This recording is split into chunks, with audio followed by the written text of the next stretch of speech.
to the minutes. It is discussion that we have on the first portion of the minutes. I just wanted to attach those to the minutes.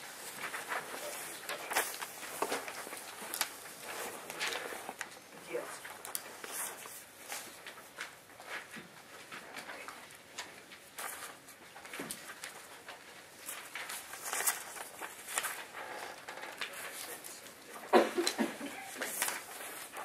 I see you feel the minutes weren't complete the way they were, Yes, ma'am. and you want to add those. Just add that attachment to the minutes. All right. Is there a particular section that you're concerned on? Most of what I said was in the minutes. Okay.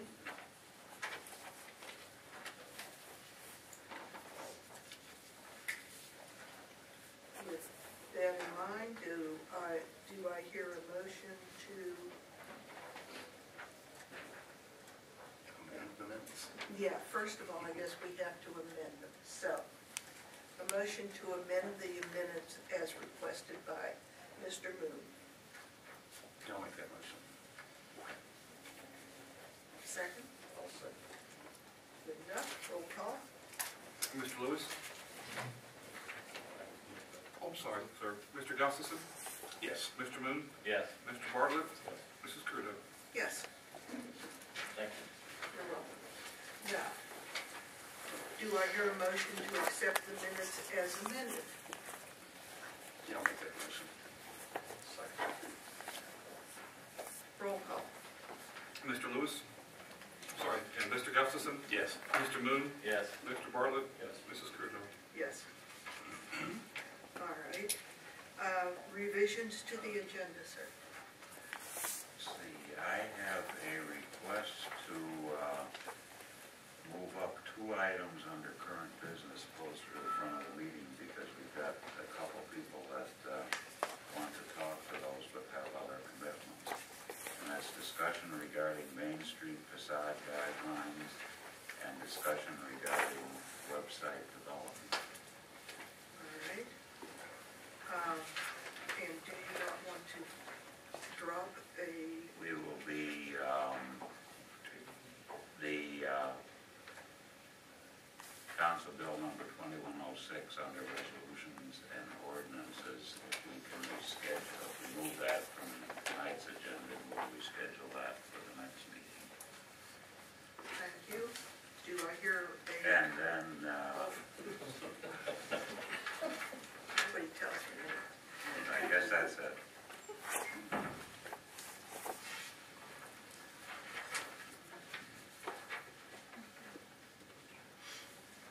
And I guess we would be allowing for public comment on the open government.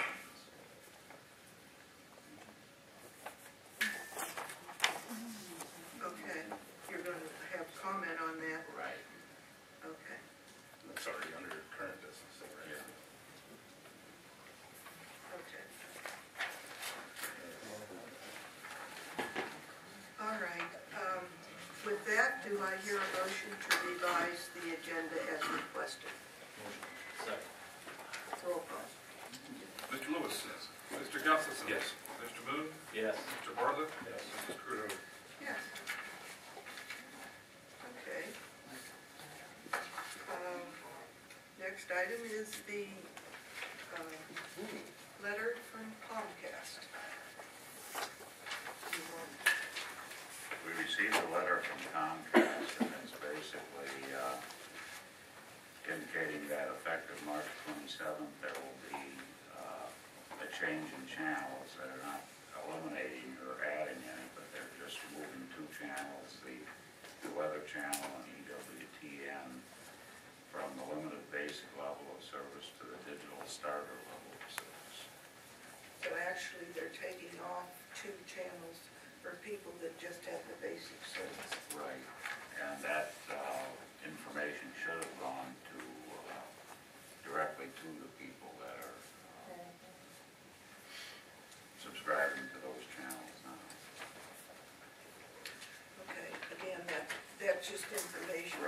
really is, calls no action.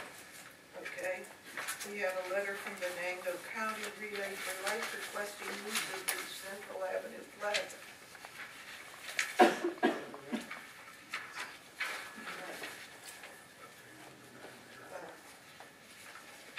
They have made a request to use the plaza for a part of the day for their Relay for Life. They will be setting up some booths there.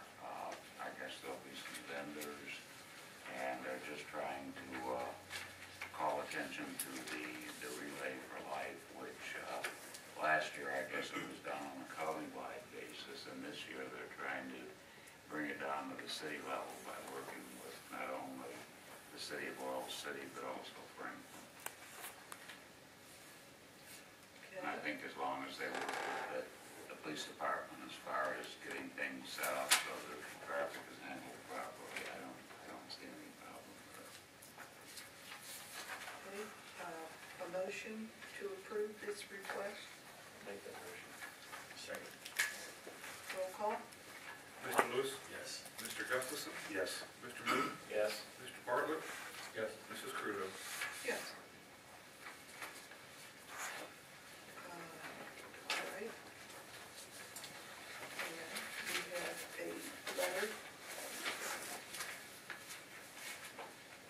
And the letter from Range Resources is just a notification that they will be purchasing water for natural gas well drilling from the gentleman that's on our system, so they're just making the city aware of that. That we're going to sell a lot more water all of a sudden.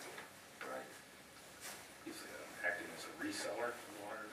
He's purchased, Right. this individual's purchasing through his loan infrastructure. Right. Taking place up on Route 8, is that where that's at? Mhm.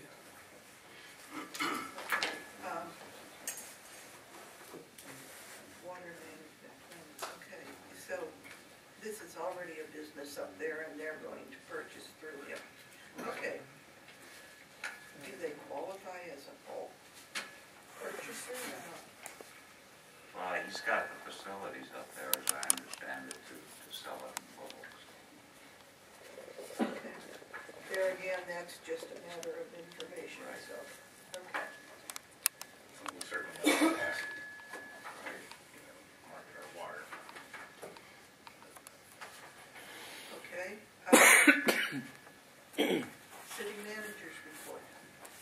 I have most of what I did is on the agenda already. I just wanted to comment on one thing. I had the opportunity to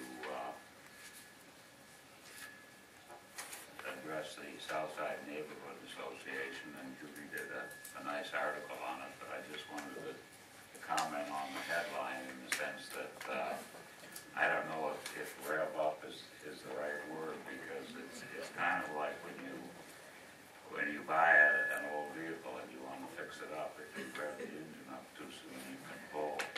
So I guess what I'm looking at doing is taking a little time to understand what's working and what isn't working, and what we need to do to improve on that, and then looking outside in terms of what other resources we might bring in to get things moving along. Well, just offhand, I got a comment this morning from one of the elected, higher up on the ladder, elected officials, praising you because you were so up to date on a matter that he called you about shortly after you got here. So I want you to know that you're getting a good reputation. Doing things. And that's all I have. Okay. All right, we'll move along. January departmental reports are usually just under informational, but I guess we could have a motion to approve them as presented for file. That's something to do down there. Yeah, I would make that motion to approve this. Both or just one? Both reports or just one? There were several reports. Okay. I mean, it was. Oh, I'm sorry, January department, okay. Yeah. I thought it was a problem. We can typically get one from the sewage treatment Yes. plants, the water department, the police department, fire department. Okay. Actually, some of them are very informative. Yeah, I like the way Mr. Weiser writes it, so he has a flair. I'll second that motion, but I will comment that the information that I would find valuable in several of the reports still isn't there. We've been going back a couple of years and talked about that. I really like to know what equipment problems exist, what the fleet issues are, I mean, those things that give us the background, rather than just statistics. So, but that'll come with time. Especially if we're asked to approve money later on, it would be nice to know that if there are big problems going on, yes. Circumstances that lead to Over that. time. Yes. That's a good point. All right, but you did second it. Yes. Anybody else have any questions or comments? All right, roll call. Mr. Lewis? Yes. Mr. Gustafson? Yes. Mr. Moon? Yes. Mr. Bartlett? Yes. Mrs. Crudo? Yes. All right, your next item is the vouchers, and if you'd like to. Yes, ma'am. To the mayor and members of city council, library books and materials, $2,407.81. Oil Creek District Library, $50,915.44. General Fund, $155,861.05. Water and sewer account, $60,755.87. Investment account, $10,000. Capital reserve account, $38. Liquid fuels tax fund, $10,815.30. Arts council, $15,945.85. Payroll account, $4,171.22. Utility deposit escrow account, $524.50. 2008 bond issue A, $8,903.13. 2009 homes account, $600. Industrial park, $6,048.64. I have audited the foregoing checks and find them to be correct. Robert M. Cross, City Controller. We've all had a chance to review these. Does anybody have any questions? In that case, a motion to approve the vouchers as presented for file. I'll make that motion. I'll second it. Roll call. Mr. Lewis? Yes. Mr. Gustafson? Yes. Mr. Moon? Yes. Mr. Bartlett? Yes. Mrs. Crudo? Yes.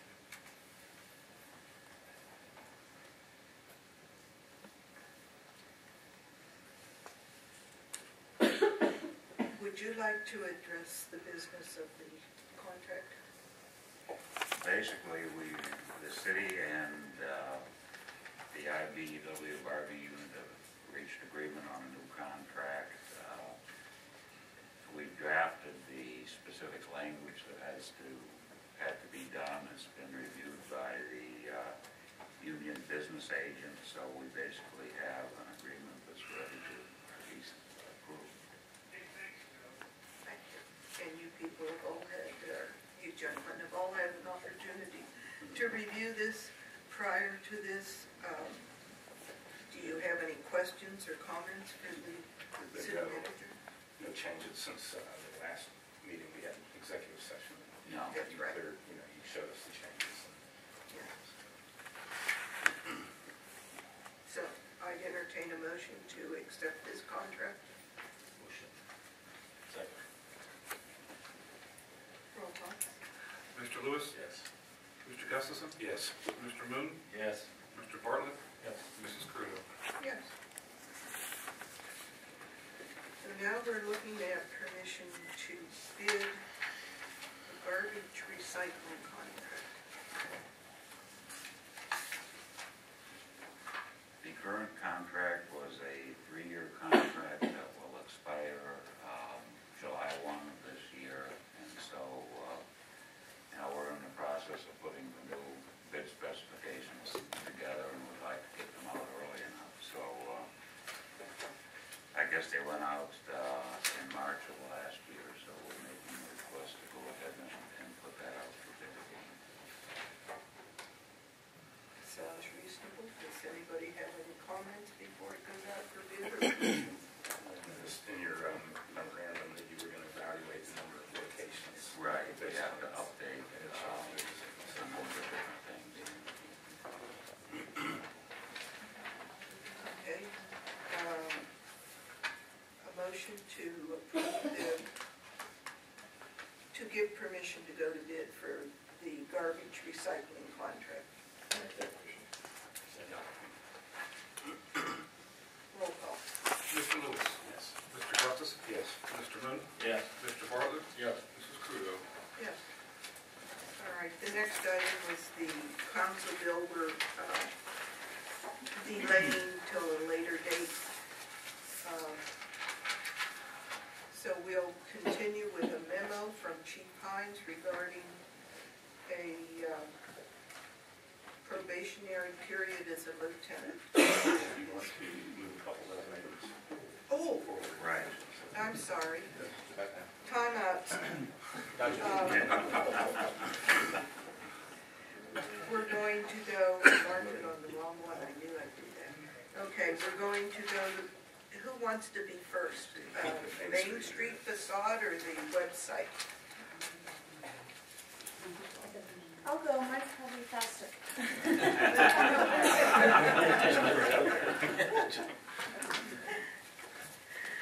Good evening, council. We've been looking at different ways to update and redo the city's website. We've investigated a number of different possibilities, companies, ways of going about this. In your packets, I believe you have a little spreadsheet which indicates the top 3 companies that we looked at. The quotes are there. Our recommendation, my recommendation, is to excuse me, is to enter into a contract with Logic Replacement to develop and design the website. That also includes hosting and emails for all the city staff. Given the costs and the capabilities, what we're looking for on the website, I believe this company would be a very good choice for us. Was that the firm that was local? Yes, Out of the 3? yes, More local. they have a local representative, yes. Warden knows we need updated. The website is pathetic. Yes. Chris, the minutes, can you give the cost? A 2-year cost, which includes development, design, and 2 years of hosting, is $1,650. Thank you.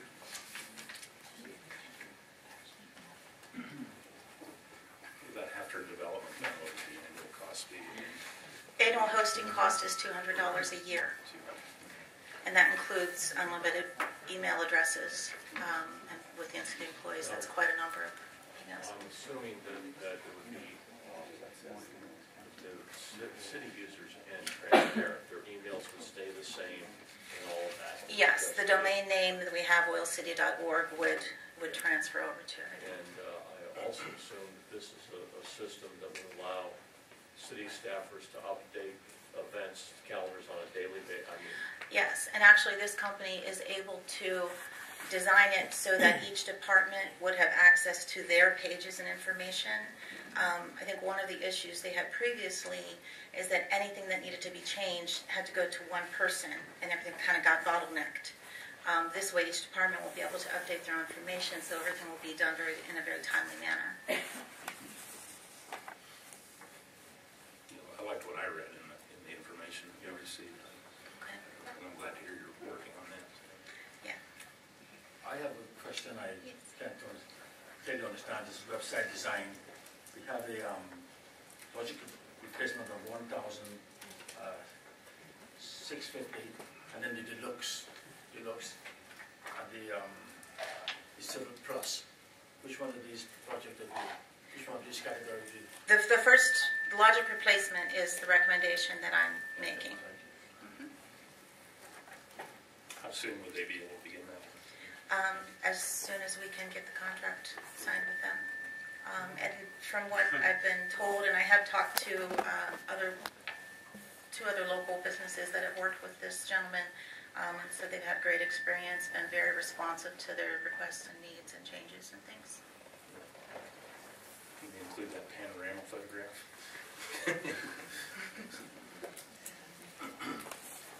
If nothing else, thank you, Kristen. We're trying to rev up.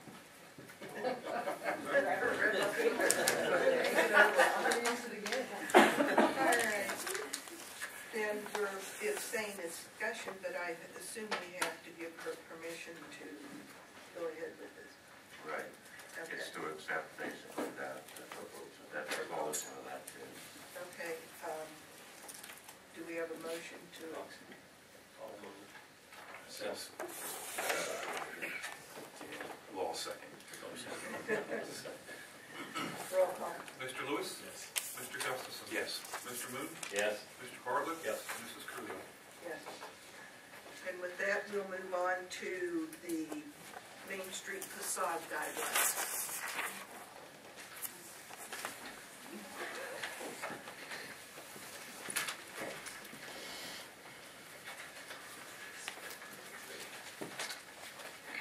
Madam Mayor, Council, Mr. Strahl, as I believe what you're all aware, Maureen and I are the co-chairs of the Design Committee for Main Street. We actually set forth the application of the design guidelines our design committee did, I believe it was November, December of 2011.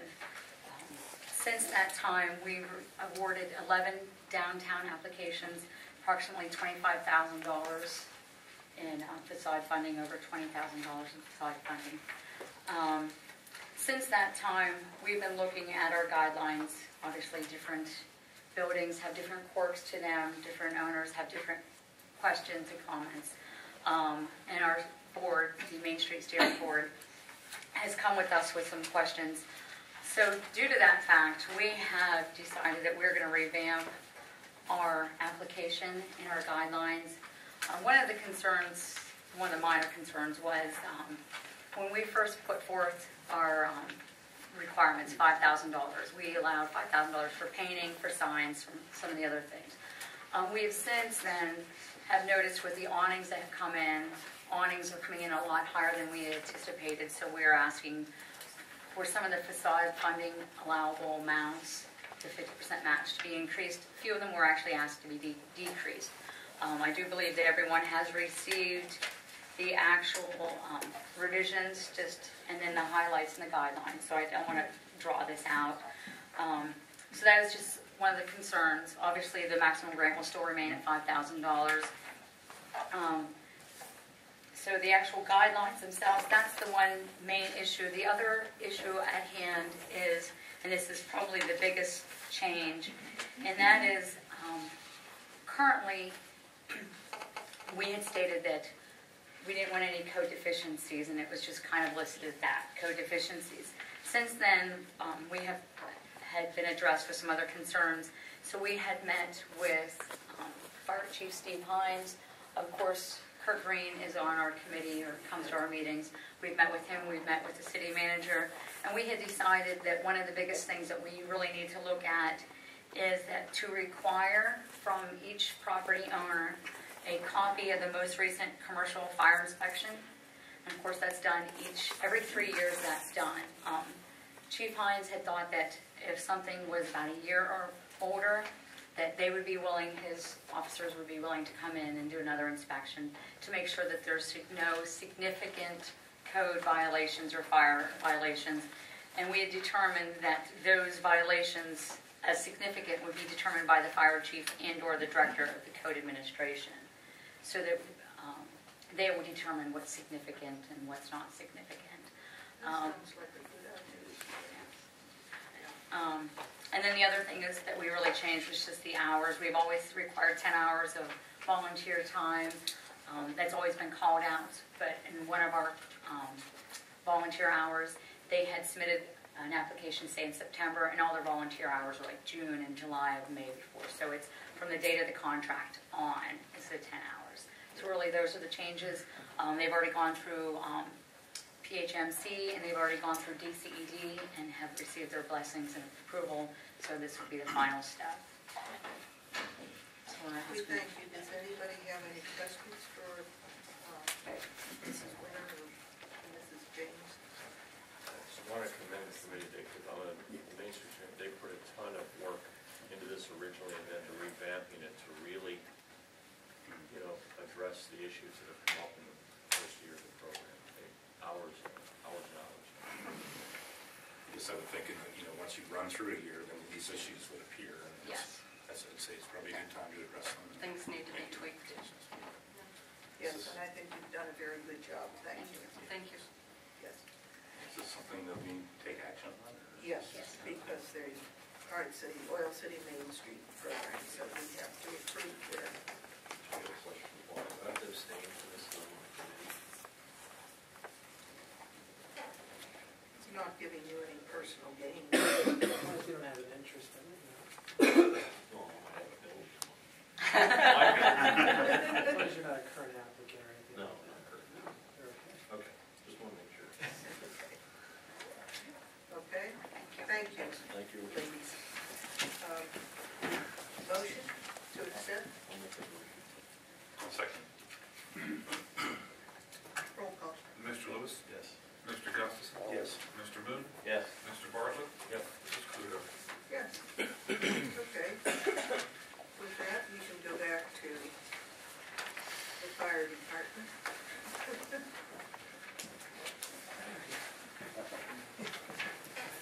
Good evening, Mayor and Council. Good evening. One typo on here, actually Dennis Alcorn's been promoted to captain instead of lieutenant. That was a typo on my part in the letter I sent to Mr. Straw. But with that, Dennis Alcorn has finished his 6-month probationary period as required by the city's civil service rules and regs. He's completed them without incident, so I would recommend that the promotion become permanent. And that's about it. And to explain that again, he's, He's actually a captain. I put lieutenant in the letter that I sent to Eric. Actually, it was a cut and paste error, so I'll take full and blame you're for that. much younger than I am, too. That doesn't mean anything. We should probably stick with lieutenant. Cheaper, right? Cheaper. All right. All right, thank you. We vote to approve this promotion, so, To captain. to captain. I'll make that motion. I'll second. Roll call. Mr. Lewis? Yes. Mr. Gustafson? Yes. Mr. Moon? Yes. Mr. Bartlett? Yes. Mrs. Cludo? Yes. And our congratulations to Mr. Alcorn as captain and to you as for getting a good man to back you up there. Okay. We have another authority appointment or reappointment for the library commission that was not taken care of the last time. And I'm taking that Debbie, or Mrs. Rosen has agreed to serve, so with that, we have a motion to approve her reappointment to the library commission. Yeah, I would certainly make that motion. Roll call. Mr. Lewis? Yes. Mr. Gustafson? Yes. Mr. Moon? Yes. Mr. Bartlett? Yes. Mrs. Cludo? Yes. Okay, and we have, I've got more papers here than I can do. Okay, would you like to go over the appointment for the Oil City Redevelopment Authority? We have received one letter of interest from Neil McCullough for the, Matt? okay, for one of the openings on redevelopment authorities. He's had a letter from him indicating his interest and some of the experience on other committees. Thank you. I certainly have no problem with this. Do I hear a motion to approve this appointment? Also, Second. Roll call. Mr. Lewis? yes. Mr. Gustafson? Yes. Mr. Moon? Yes. Mr. Bartlett? Yes. Mrs. Crudup? Okay, Yes. Keep Neil busy there. there you go. You model the streets and out of trouble. Yeah. Okay, we have now a discussion of a livestock ordinance. As mentioned at the last meeting, a couple of proposals for this long term, but there might be a need for something, a bridge that, so that we close the gate before the horse escapes or enters, as the case may be. Franklin adopted a very stringent ordinance that I don't necessarily agree with long term, but I think if we used it as a parameters, and it would simply prohibit any addition of livestock, fowl, chickens, etc., and it just prohibited it, and sunset this maybe 1 year from the effective date, which would give us time to discuss a broader approach if that's what we would choose to do. And by sunsetting it right in the ordinance, it would mean we'd have to take some future action. My concern is that we have properties that may not be suitable for some of these critters. If you were a neighbor, you certainly might not think so. But we have other locations where they wouldn't. But that would take some, we'd have to, and a prohibition would be easy to do, but I don't think that's long-term is the fair thing to do. Anybody that has anything now would be grandfathered, very specifically. And although Franklin's ordinance had a provision for registering, I don't think that's necessary. We know where the critters are now, don't we, Kurt? Yes. So, but this would, I mean, if somebody wanted to tether a goat in their 20 square foot of grass, this would prohibit that for the time being. And we do have potential for some issues arising in the near future. Well, My thoughts. last year, we revisited this last year, and it was not approved at that point. There was some objections that I had. One of them, the biggest one that I had at that point, was having the code office register and keep track of existing chickens. I think that they have plenty of work to do, and they're understaffed as it is, I felt at the time. So, and then I think we mentioned this last meeting, and Kurt had mentioned that right now there isn't significant problems. There's nothing ongoing or whatever. I also felt last year that we had ordinances in place that we could deal with things of unsanitary conditions and noise and whatnot, but just want to reiterate my feelings from last year. So we haven't had any further discussion on it until tonight. So. And I share many of your concerns. And I think if we have a well-crafted, comprehensive ordinance, we can address everybody's concerns. I think in between now and getting to that point, it would behoove us to just say, everybody stop until we, Do your review and decide what you think is permissible and what Yeah. guidelines you want to put on it. All right.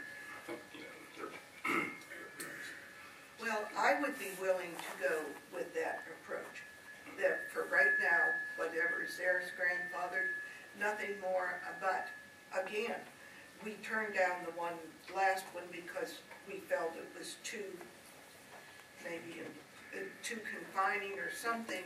But the point was, at that point, it was supposed to be revisited, and it never was. And I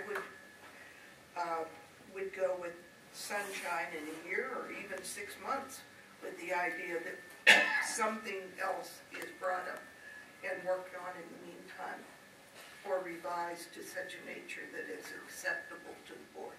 My preference would be a year, simply because time goes so fast. I guess moving forward, I would maybe lend some consideration to some properties in the city that may be suitable or large enough to do that. Yes, but there's a lot of properties that are not, depending on what they want to keep, and we need to look at that, put some guidelines on that. I think in essence, we could draft around this an ordinance for our next meeting or the meeting after that. But basically, it would be the first section and the exceptions ending down where they have to Register. yeah, and I guess you could put a period after a first occur thing, and just let it go with that. This sunshining, I guess, would be not necessarily the code office going out and checking on these, but probably would be based on neighbor complaints, I would assume. Yeah. Well, the sunshine is based on us getting something new in place before the year is up. Yeah, the ordinance would automatically expire unless, you know. I guess what I was referring to was the existing, potentially existing animals. Maybe sunshining was the wrong term, I guess. Yes. What I don't want is That's called sundowning. I really don't like the code office registering chickens. So there's no requirement for registering. If he comes across something, there's a problem, he knows whether they were here now, because he knows what's here now. Or if a pony shows up in my backyard for the granddaughter, he would know that it wasn't there, And you know, last week. He would probably more likely know that based on a neighbor complaint. Right. So, Okay. Does anybody else have any objection to looking at this as a sunshine situation for a year? I just think that Kurt's input, you know, he's on. That's a good idea. that was my question. Who would be enforcing this? Code office. Yeah, it would. So, And, I'd like that Kurt's input in this too, so. all right, Mr. Green, would you like to tell us what you think about this? I'm not prepared for this. We can talk about it later, can't we? Unless I can delegate this. Well, let's put it this way. You can talk about it tomorrow or the next day, but you have to have it so that we can do something about it in 2 weeks. Okay. Okay? Are you proposing to have an ordinance drafted and ready for vote in 2 weeks, or? That would be quick. It's pretty short and sweet. Who's Paul Howard? Oh, I don't know.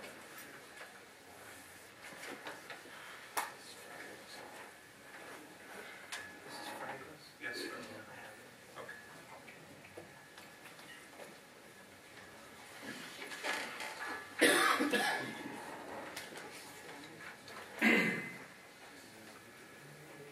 Was there any, my recollection of prior discussion was the expansion of the definitions of what animals have been covered by this ordinance.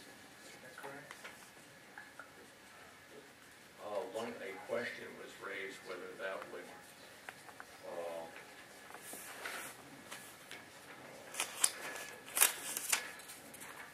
but if I remember correctly, your response was not limited to Okay.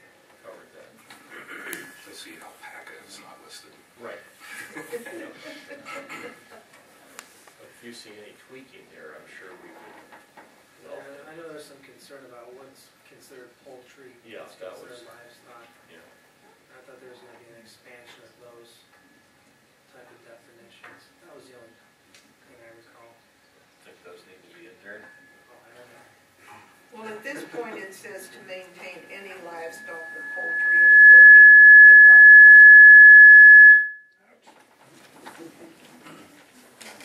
but not limited to. So, I know that makes it vague, but we also know that we only plan on having this for a year or less until revised, so.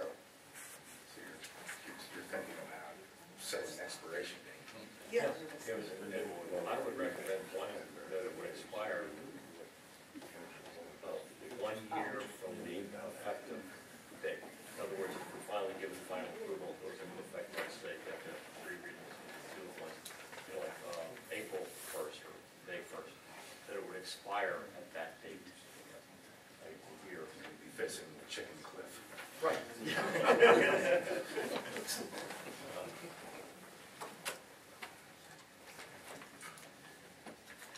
right, does everybody give their approval to going ahead with some sort of a, You need a motion. I'm not opposed to exploring it more, I just, I don't want to unnecessarily burden the code office with a lot of paperwork and registrations and There's no registration. I would think that what this would do for the code office is make it a little more straight across the line, and he wouldn't have to be trying to use his own judgment on whether this works or not. This would give him a better basis of saying that's not permissible because you didn't have them a month ago. I would look forward to Kirk's input then too. Okay.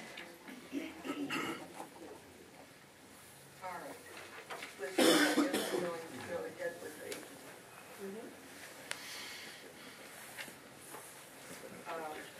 the drafting of some sort of a short-term livestock ordinance will tide us over until we have a longer or a more in-depth. Do that by motion, or is it just generally agreed? I think there's probably an emotion, so. It helps. In the All future, right, if then. somebody's trying to research something, they have something. Okay. Do we have a motion? I'll make that motion. Second? Second. Roll call? Mr. Lewis? Yes. Mr. Gustafson? Yes. Mr. Moon? Yes. Mr. Bartlett? Mr. Hill? Yes. Okay. Now we can do it all over again for the open container ordinance. All right. Does anybody have anything they want to start on this? Seeing as we don't really have anything on, You know, when we met last year, I guess the question would be for the solicitor, if he's been able to put together a draft from the information that was provided. Well, I have various ideas. I haven't prepared a draft ordinance or amendment to the existing ordinance. I guess I need some more direction from council as to how we want to handle this open container matter. my recollection when we were meeting last year and we were working and endeavoring to do this, and there was a lot of good information, input about permitting processes, but the beginning or the initial part was, it was like a two-part thing. It was just making a change or an amendment to the open container ordinance as it exists to allow for a special events type permit. So for things such as Indy Fest or other appropriate events, and then the LCB actually has guidelines published about how those permits can be issued to nonprofits and so forth. And or for vendors, either for vendors or. So, the first step obviously was just to make, I believe, an amendment to allow for such things. Because right now, the ordinance does not allow for those at all. Well, I can tell you that the council, if it's so relaxed, can make that amendment. But I have not drafted it yet. I was under the impression that we didn't have a vote on that issue. That was passed by council. Or did we? No, we haven't. Yeah, the city council can certainly do that. They can amend the ordinance to provide for special occasion or special event permitting where there's, the open containers on city property parks, wherever you have streets, sidewalks. The city of Pittsburgh has provisions to do that. And they have pretty stringent guidelines on how to do that, and regulations. I know the city of Pittsburgh's regulations on special event permitting is 100 pages long. And it does provide for protections for the city in the event of accidents, incidents where the city could be exposed to liability. For instance, permit applicant would have to present general liability insurance policies with individual occurrence coverage of up to $500,000 and aggregate of $1 million, and that tracks our state laws, because Oil City, as a municipality, falls within Pennsylvania's Political Subdivision Tort Claims Act. And that particular statute provides the city with immunity from liability in general, with 8 exceptions, and those delineated exceptions include the care, custody, and control of real estate, for instance, our public property, our streets, and things like that. Does permitting the open consumption of alcohol on public property expose the city to liability? It depends. Depends on a lot of things, but these regulations and requirements for these special event permits are designed to protect the city in the event that it is liable. Now, these regulations also provide for all kinds of cost recovery to the city for city personnel. For instance, let me just give you an example.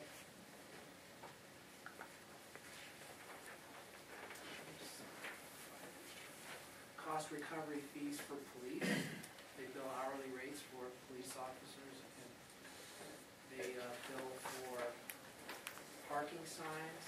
They bill for public works personnel if needed. They bill for emergency medical services. They bill for virtually everything. If you want to have a special event in the city of Pittsburgh, you pay for everything. You reimburse the city for anything that they expend. What about police? Go ahead. What about police? Do they have to provide their own security, or do they have to pay the city for police officers on duty, or what? Well, according to their special permit application, you indicate exactly what you need for this event. Yes. You need security, you need road closures, things like that. And then basically the city, you agree under your application to reimburse the city for all the costs associated with that event. The ordinance, the city ordinance for Pittsburgh, for instance, provides no person in a park shall have brought in, possess, or consume any beer or alcohol at any time except where designated by the Director of Parks and Recreation. And then it indicates as well that under alcohol or liquor consumption on streets or sidewalks, no persons shall consume alcoholic beverages or carry any possess any open container of alcoholic beverages in a public right-of-way or on private property without the consent of the landowner or tenant, except that this prohibition shall not apply to block parties held under special permit issued by the Department of Public Works and in accordance with regulations issued pursuant thereto. So although there's prohibitions against open containers, there are those exceptions where it's permitted by the Public Works Department regulations for getting special permits for block parties, sporting events, things like that. So, my question is, we could quickly, or not quickly, but the open container ordinance, we could craft a, is prohibited except for special events as approved by council. Leave it at that and adopt the regulations of what you need for that don't have to be a part of the ordinance, correct? Or they do?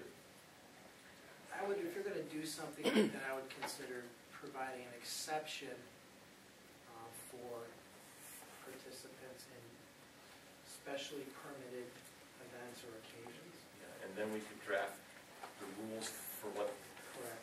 later. Correct. But I almost think you would want to draft the rules at the same time you're approving the ordinance. So if somebody comes in for something under the ordinance, they know right up front what needs to be done. I agree with that, but if they are not part of the ordinance, if you need to tweak them, you could do that without having to change the Well, yeah, ordinance. I'm just saying you have separate rules that I'm Just refer to that In permit. addition to what I indicated about insurance and indemnification, if you want to have a sporting event, if you want to have a block party, anywhere where alcohol is going to be dispensed or sold or something, the sale of alcohol is going to have to be handled separately through the PLCB under the special occasion permit. Okay, that's an additional burden that sponsored event like that's gonna have to go through. But In if- other words, just so I'm understanding, what you're saying is they aren't going to be able to bring it, but somebody will be allowed to sell it at that point. They can bring it under the special rules and regulations you articulate, okay? Yeah. But if you want to sell it, you're gonna have to go through an additional step of dealing with Oh, appeals. okay, so then it wouldn't be a sale item, it would be a case of if they brought it themselves. Okay. And not only will they have to have general liability insurance, but you would also have to, if you have the sale of alcoholic beverages, you'd also not only have to satisfy the PLCB requirements, but also produce a liquor liability protection and insurance policy of up to $1 million in coverage. And you have to present your certificate of insurance, with your application. And you'd also have to enter into an indemnification agreement with the city where you would indemnify and hold the city harmless from liability, including court costs, attorney's fees, for any claims for damages to property or any injury or death to persons arising from the sponsor's activities as authorized in the permit. There's also a provision where you could require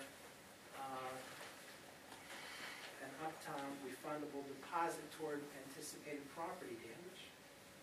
There's all kinds of things you can do to protect the city and participants on these special events from harm and liability.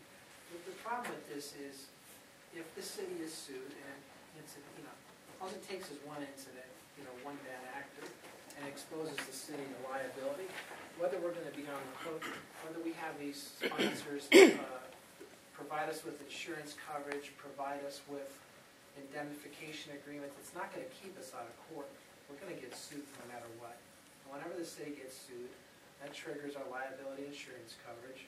We know that just to step into the courtroom, the first $5,000 of coverage comes out of the city's coffers. Even though we have these indemnification agreements, they don't keep us out of court. All it does is provide us an avenue to recover our expenses down the road from the event sponsor. It creates headaches. Do you think that Pittsburgh draft, that might be a starting point that we could consider with? It's a start. It's a good start. I know the city of York, for instance, they have special event permits as well, but they absolutely prohibit any alcohol on public property. I know a lot of surrounding communities don't allow it. They just don't allow it. I'm sure there's a good reason for it. Something that's sued. Well, it creates problems. All right, we have a couple people that might want to speak to. The first one is Chief Winter. The other issue that arises from that is if we deny a special event permit to a group or an organization, they immediately have an appeal option that I'm not sure it is, but it's probably also in court. Because you've infringed on their civil rights, you've made an independent arbitrary decision, is what their attorney will say, to violate their rights to the event. So once you start to open the door, you open the door for multiple opportunities. There was a reason that ordinance was crafted as it was. That's true, but if you also have requirements that must be met to obtain the event permit, you have some control over. They would then have to, as long as you implement them uniformly. If a crowd of 4,000, after they've had enough alcohol get out of control, I do not have the resources to stop that. I do not have the resources to protect those other people. And although I will make a point that I don't think any of us had discussed about the possibility of bring your own. Right. You thought that just wasn't a way to go and wouldn't work. I agree with you. And if you have I don't know, I can't remember the difference, but a vendor can use their license and do an event. And they certainly aren't going to want people inebriated because they're seriously hungry. And a nonprofit can do is it a one-day license, I think, or whatever, you can do a special event. So I think that there are some controls. And it's very easy the way it is now. However, the question is does that limit the possibility to do some of the things that we're trying to do, certainly for the softball tournament. And I have issues with that, as you folks know, but like for Indie Fest, it has the potential to. As a licensed distributor of alcohol, I think that would be the only exception allowed, and certainly not the bring your own, because then we have difficulty ascertaining ages Right. and identification. Immediately the problem. And then all our once- discussions at the Yes. meetings were a, Licensed. yeah. And then they would have to deal responsible with for the it. Liquor Control Board also Yeah. regulations. Okay. Mr. Bigley, did Yeah. you want to speak to this? Sure. And Vicki? Ms. London, whatever? However you want to do this, alone or separately or together, whatever. Okay. My name's Herb Bigley. I'm the president of Venango County Men's Softball. I'm a member of the Venango County Softball Association, and I'm the chairman of the Heritage Tournament Committee. Basically, I'm just here to tell you that, we want to do whatever we can to work with the city and keep this tournament going. I understand liability issues very well. I understand the concern of council and the chief, of everybody, okay?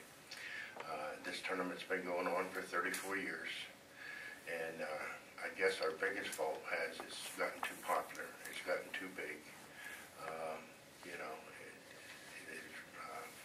We turn teams away. I've already had teams contact me for this year, which generally I don't start even talking to them until March, but I guess this month's over, so I'm there. But I did talk to one of the teams from Buffalo, New York, and they were just interested in what was going down here. Are we moving it? In that respect, no. We're not going to move the tournament, or I'm not. Okay, if this tournament gets moved, I'm not going to be part of it. This is an all-city tradition. It'll stay there, and if somebody else just puts your hand up that high, they can have the job. I put 3.5 months into this. My idea is not to serve as a party forum for, numerous teenagers, obnoxious drunks and stuff. That's not the idea. It's to, it's one of the best tournaments in the state of Pennsylvania. We do bring a lot of people in from out of town. A lot of people come home to All City for this tournament, and and that's a positive thing. But I do understand that it's going to be a controlled situation, and we are just willing to work right along with the city here and try to do such. So, well, we do have a private entity that wants to sell the alcohol up there. Chris McNerney from McNerney's. He's already, I think, talked to Mr. Varzik. I think he's met with his lawyer. He's just trying to get his ducks in a row. But we're just waiting to see where we go next. I am going to get deluged with phone calls here, probably starting tomorrow.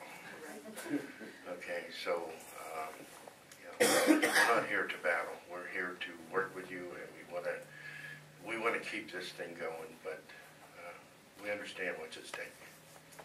Well, I think that we haven't made a decision here, although we all understand that part of the thing is some people would like to have their beer. But again, you understand the other side of that problem. So if it should become the case of where we would give the exception, it will be under the control of a private, like a Mr. McNerney or whatever, and he would have to deal with that, but there would certainly be a lot of restrictions on it, so you can tell them at this point there really hasn't been a decision made, I guess. We're leaning towards selling bands. Right. And if you have a band, you can have an open container at the complex. Age verified. You've been verified, your license has been checked, and you are of age. I don't know, do we have to sell bands to 70-year-old people too. Anybody that wants to drink has to have a band. That would be called a money grab. Yeah. Well, I just Yes, didn't want I the think you police would. to have Again, to look you and can't try to decide determine. that even, I know that some people are obviously of age, but I think that you would. Just anybody that wants to would, if that was the route was going, would have to buy a band and maybe even have a limit on the numbers so that you don't have anybody getting. That would be up to McNerney's. When you come to purchase a beer from Yes. them, they would say, sorry, you're shut off, or That's one serve of you. the pluses, because that license holder has that responsibility Absolutely, it under falls law back on his to business. not serve visibly intoxicated people. Absolutely. It's, I may step back a bit, and perhaps incorrect.